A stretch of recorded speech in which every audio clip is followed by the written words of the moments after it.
ছাত্রলীগ কিন্তু একটি শব্দ উচ্চারণ করে নেই, বরঞ্চ প্রকারান্তরে তাদের পক্ষেই কথা বলেছে যে আন্দোলনের আমাদের কোনো বাধা নাই।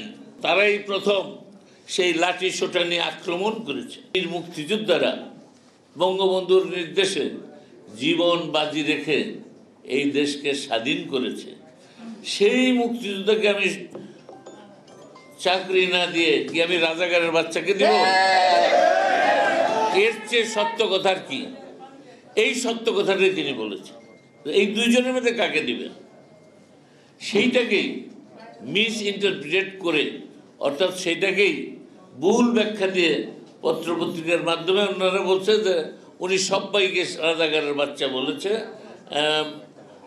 এবং মুক্তিযুদ্ধ বিরোধী বলেছে। এ কথা মাননীয় প্রধানমন্ত্রী বলেন নাই। বলেছেন ওই কথা যে দুইজনের মধ্যে রাজাকার এবং মুক্তিযুদ্ধের সন্তান, এর মধ্যে কাকে বেছে নেবেন, সেই ক্ষেত্রে এই কথা বলেছে। এই মিথ্যাচার করে যারা বলেছে যে আমি রাজাকার, কি তুমি কে আমি কে, রাজাকার রাজাকার, আমরা বলতাম তুমি কে আমি কে, বাঙালি বাঙালি, তোমার আমার ঠিকানা পদ্মা মেঘনা যমুনা। সেইটাকে বিকৃত করে কত দুঃসাহস! ৩০ লক্ষ শহীদের রক্তের বিনিময়ে, ২ লক্ষ মা বোনের সংগ্রামের বিনিময়ে যে বাংলাদেশ, সেই বাংলাদেশে বলে তুমি কে আমি কে, রাজাকার রাজাকার। অর্থাৎ তাদের আসল চরিত্র এটা তারাই নিজেরাই প্রকাশ করেছে।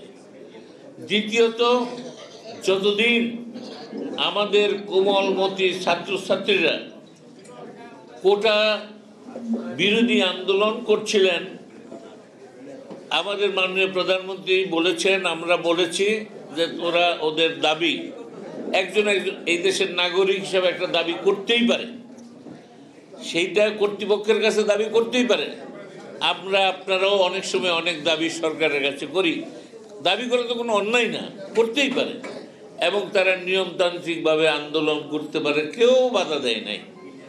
আমাদের ওই কোটার বিরোধী ছাত্ররা, আমাদের সন্তানেরাই তারা আন্দোলন যারা করেছে, আমরা কেউ কোনো বাধা দেই নাই, তারা শান্তিপূর্ণভাবে তাদের বক্তব্য গণতান্ত্রিক রাষ্ট্র হিসেবে করে যাচ্ছে।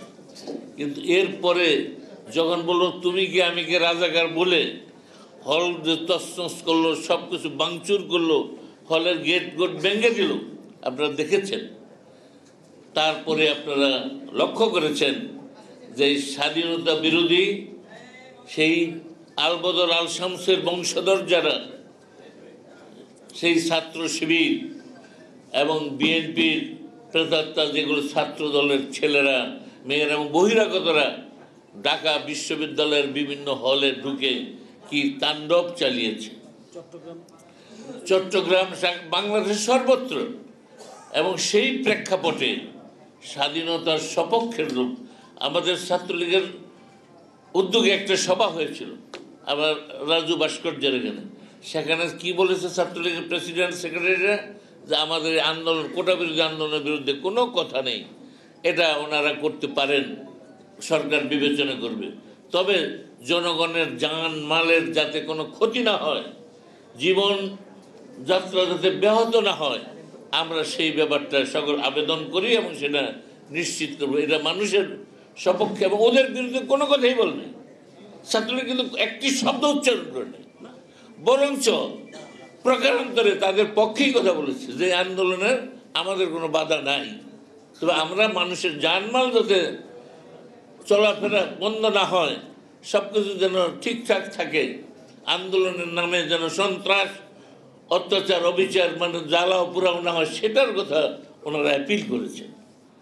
তারপরেই এই তাণ্ডব সৃষ্টি করে এমন তারাই প্রথম সেই লাঠি সোটা নিয়ে আক্রমণ করেছে। কারণ আমাদের ছেলেরা তো সংঘবদ্ধ ছিল না, ওরা বরঞ্চ এতদিন ধরে আন্দোলন করে তারা সংঘবদ্ধ ছিল, প্রস্তুত ছিল, তারা আক্রমণ করেছে এবং স্বাভাবিক কারণেই আত্মরক্ষার জন্য যার যার ব্যবস্থা সে করে।